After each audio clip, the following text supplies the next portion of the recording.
오늘도 복된 아침 말씀 묵상 모든 가족들 가운데 주님의 평강이 함께하기를 소원하면서 오늘 아침 말씀 묵상 시작하겠습니다.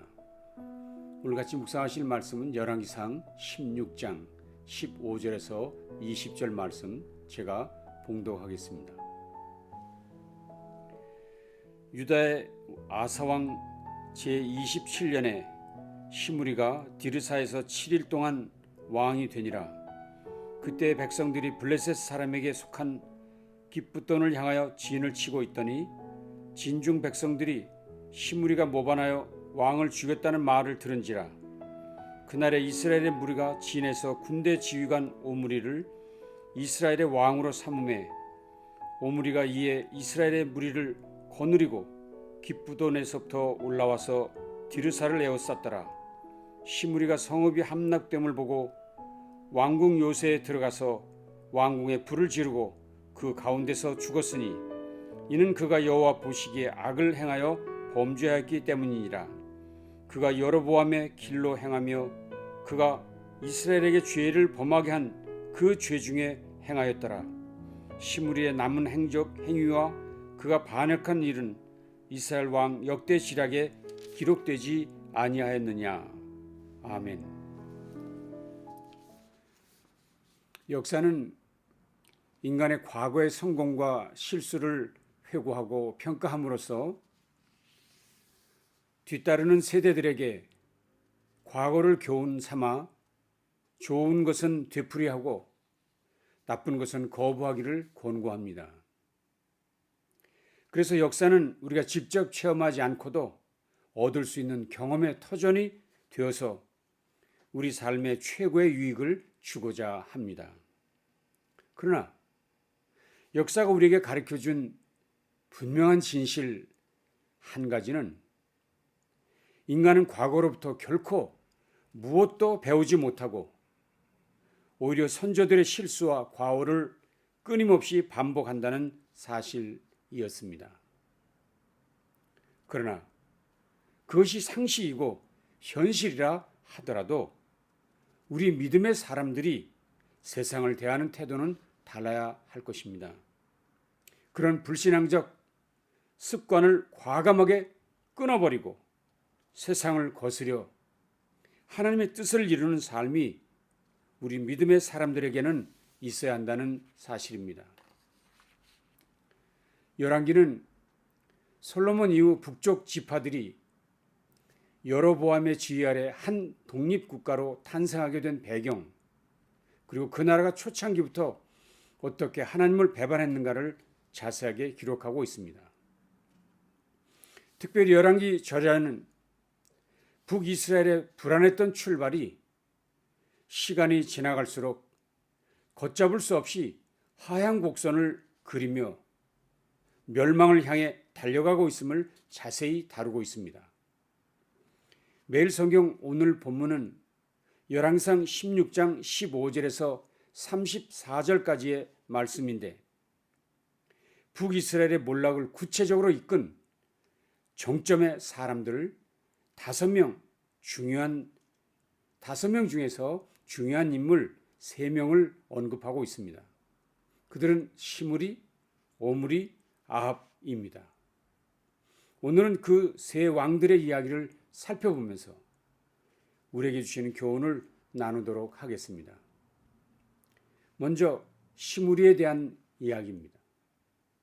시므리는 이스라엘의 4번째 왕인 엘라 왕의 군대 장관이었지만 반란을 일으켜 왕이 된 사람입니다.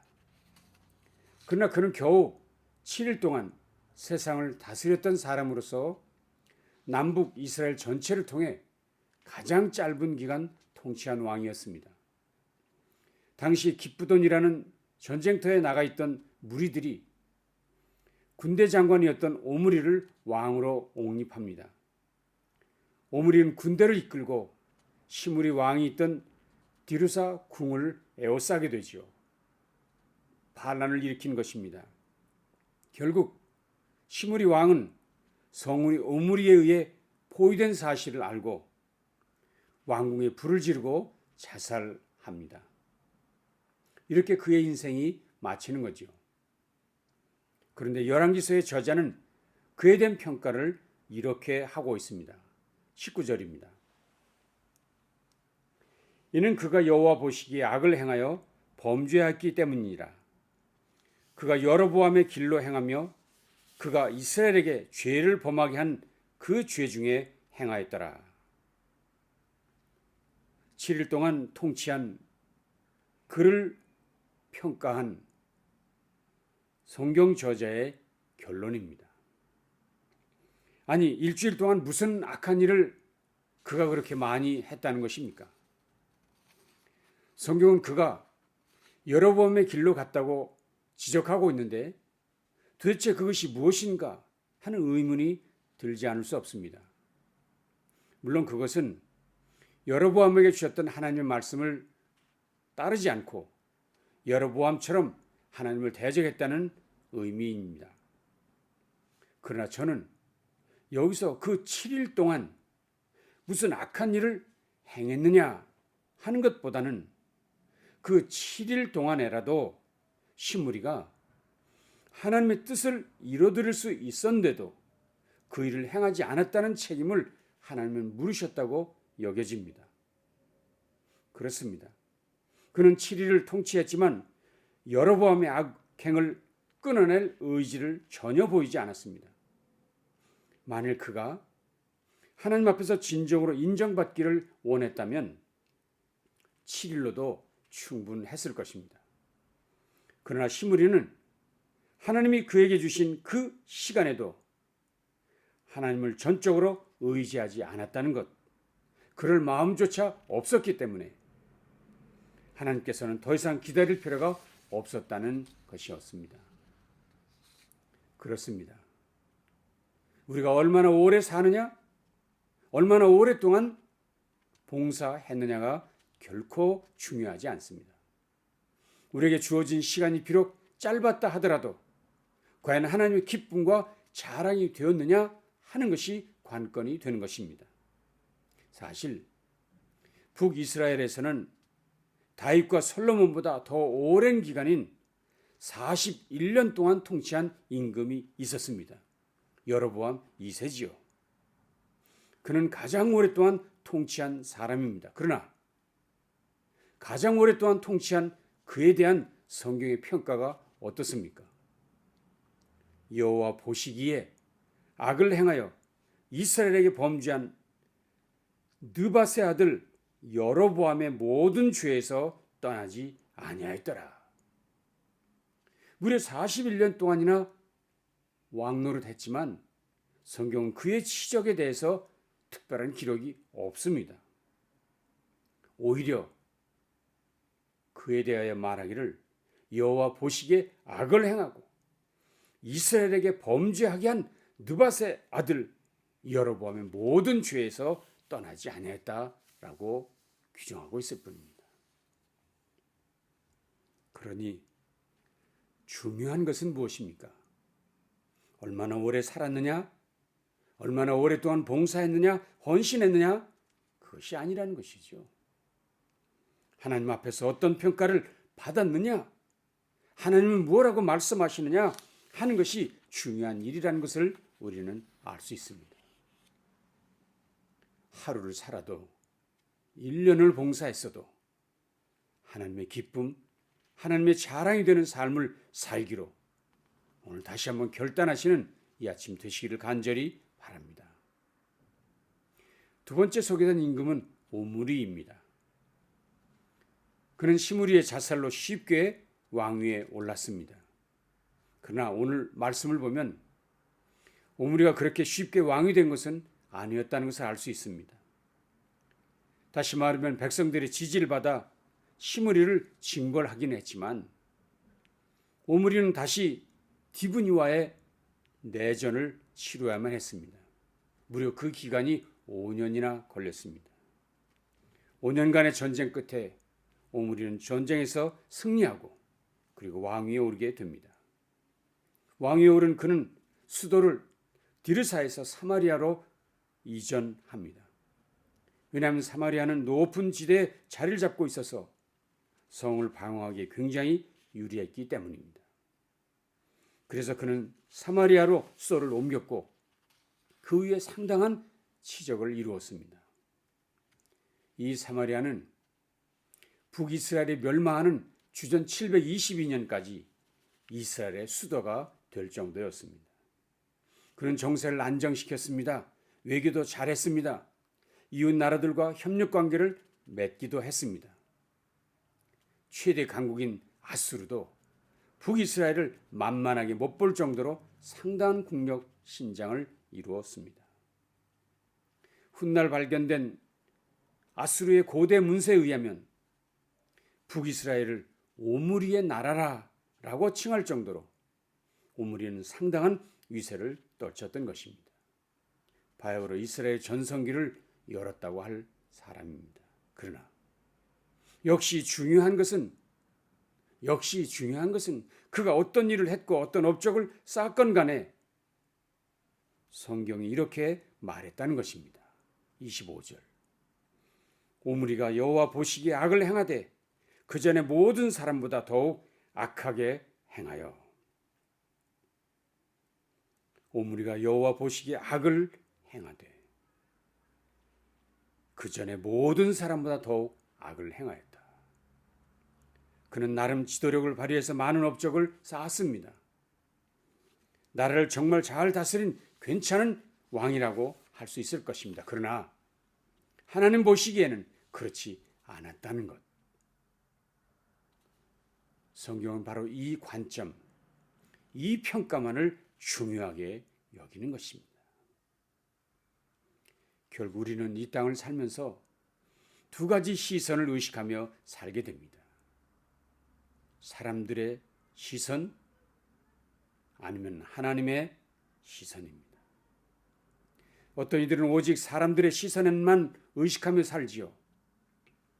그래서 사람들에게 인정받고 평가받는 것이 너무나도 중요하다고 생각합니다. 그러나 결국은 사람들에게 묶이고 많은 불행한 삶을 살고 맙니다. 그러나 하나님의 사람은 하나님의 평가를, 하나님의 눈을 더욱 의식합니다. 우리가 하나님의 눈을 의식하며 살아가면 하나님의 마음을 정확하게 알게 되고 그리고 그 마음을 품고 하나님의 방식으로 살아가게 됩니다. 그리고 드디어 그 하나님이 원하시는 하나님 나라를 이 땅에 이루게 되는 것입니다. 이것이 복된 인생이며 이것이 인생의 궁극적 목표일 것입니다. 이제 다시 한번 하나님의 마음에 합당한 삶을 살아가기로 다짐하시는 모든 성도들이 되시기를 간절히 바랍니다. 세 번째 왕은 아합입니다. 아버지 오므리의 대를 이어 왕위에 오른 사람입니다. 그는 아버지를 이어서 이스라엘을 가장 강력한 국가로 만들었습니다. 그러나 나라는 점점 악한 길로 빠져 들어갔습니다. 30절이었습니다. 오므리의 아들 아합이 그의 이전의 모든 사람보다 여호와 보시기에 악을 더욱 행하여. 정말 그 아버지의 그 아들이었습니다. 아버지의 기록을 아들이 갱신했다는 것입니다. 심지어 31절은 이렇게까지 얘기했습니다. 느밧의 아들 여로보암의 죄를 따라 행하는 것을 오히려 가볍게 여기며. 죄를 가볍게 여겼다는 것입니다. 죄 짓는 일을 우습게 여겼다는 것입니다. 구체적으로 그가 우습게 여긴 행동이 무엇입니까? 31절 하반절 이하에서 이렇게 소개했습니다. 시돈 사람의 왕 엣바알의 딸 이세벨을 아내로 삼고 가서 바알을 섬겨 예배하고 사마리아에 건축한 바알의 신전 안에 바알을 위하여 제단을 쌓았다. 그는 바알 숭배자 이세벨과 정략적으로 결혼합니다. 그리고 사마리아의 바알 신전과 아세라산까지 만들어 숭배했습니다. 결국 이 일로 가나안 땅의 바알 신상 신전이 세워지게 되고 수많은 우상을 섬기게 됩니다. 여러분, 이 일을 오늘 본문에서는 간단히 이렇게 기록하고 있지만 이 아합의 이야기는 결국 아합과 엘리야, 이세벨과 엘리야의 대결로 이어지게 됩니다. 그래서 여러분이 너무나도 잘 아시는 여호와와 바울 중 과연 누가 진짜 신인가? 라는 갈멜산 대결을 일으키는 장본인이 된다는 것을 우리는 알 수 있습니다. 그래서 아합의 등장이 북이스라엘의 멸망의 절정을 이루게 된다는 것을 의미한다는 것입니다. 특별히 오늘 보면 마지막 절인 34절에서 열왕기 저자가 내린 결론을 주목해 주십시오. 34절입니다. 그 시대에 베델 사람 히엘이 여리고를 건축하였는데 그가 그 터를 쌓을 때에 맏아들 아비람을 잃었고 그 성문을 세울 때에 막내 아들 수굽을 잃었으니 여호와께서 눈의 아들 여호수아를 통하여 하신 말씀과 같이 되었더라. 열왕기 저자는 아합의 마지막 이야기를 여호수아 시대로 끌고 가고 있습니다. 오래전 여호수아는 여루성 정복을 마친 후에 백성들에게 엄히 명령합니다. 이 성을 다시 수축하는 자 저주를 받을 것이다 하면서 여루성 수축을 금합니다. 그러나 여호수아의 명령을 어기고 히엘이라는 자가 성을 건축합니다. 결국 여호수아의 명령을 어긴 히엘의 두 아들은 죽음을 맞게 된다는 것이 여호수아의 기록입니다. 그런데 여기 성경저자는 바로 그 시절의 이야기를 여기 아합의 시대로 끌고 왔다는 것입니다. 왜 그렇습니까? 아합 시대의 사람들이 여호수아 때처럼 하나님의 말씀을 존귀히 여기지 않고 하나님의 경고를 무시하고 죄짓기를 가볍게 여겼으니 여호수아 때 멸망한 사람들처럼 이들도 멸망할 수밖에 없다는 이야기입니다. 그렇습니다. 아합 왕은 하나님 앞에서 유례 없이 악한 사람이었습니다. 왕만 아니라 그의 백성들 모두가 총체적으로 부패했습니다. 그래서 성경은 이렇게 평가했지요. 그는 이전에 이스라엘의 모든 왕보다 심히 이스라엘 하나님 여호와를 노하시게 하였더라. 여호와 하나님을 노하시게 하였더라. 하나님의 말씀을 업신여기는 일은 패망하는 길이었습니다. 죄를 가볍게 보는 세상은 멸망할 수밖에 없다는 것이었습니다. 하나님을 경홀히 여기는 세상이 잘 될 수 없는 것이지요. 훗날 언젠가 우리 모두도 이 땅의 모든 사람들을 뒤로하고 하나님 앞에 서게 될 날이 올 것입니다. 그리고 그날에 우리는 그분 앞에서 그분의 최종적 평가, 절대적 판단을 받게 될 것입니다.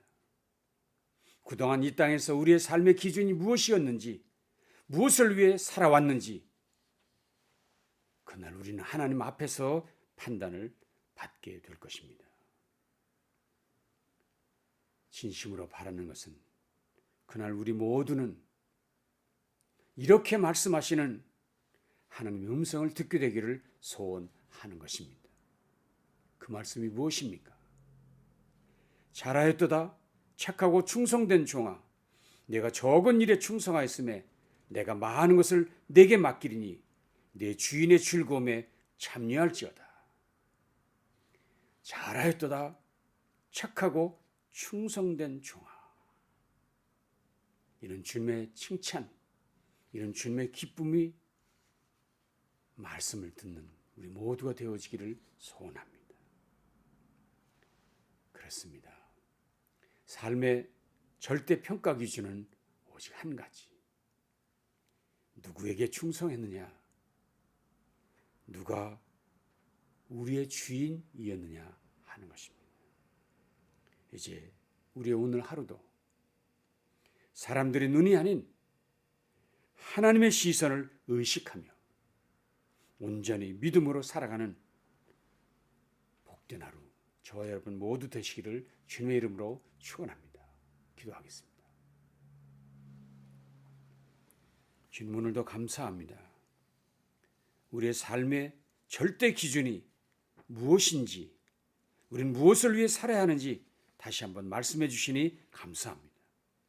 얼마나 오래 살았느냐, 얼마나 오래 헌신했느냐가 문제가 아니라 하나님 앞에서 하나님의 시선에, 하나님의 눈에 어떤 사람이 되었는가를 마음에 깊이 새기게 하시고 오늘도 그 뜻, 그 기쁨이 되는, 그 자랑이 되는 우리 모두가 되도록 함께해 주시옵소서. 예수님 귀하신 이름으로 간절히 축복하며 기도합니다. 아멘. 남은 날도 주님과 함께 승리하시기 바랍니다.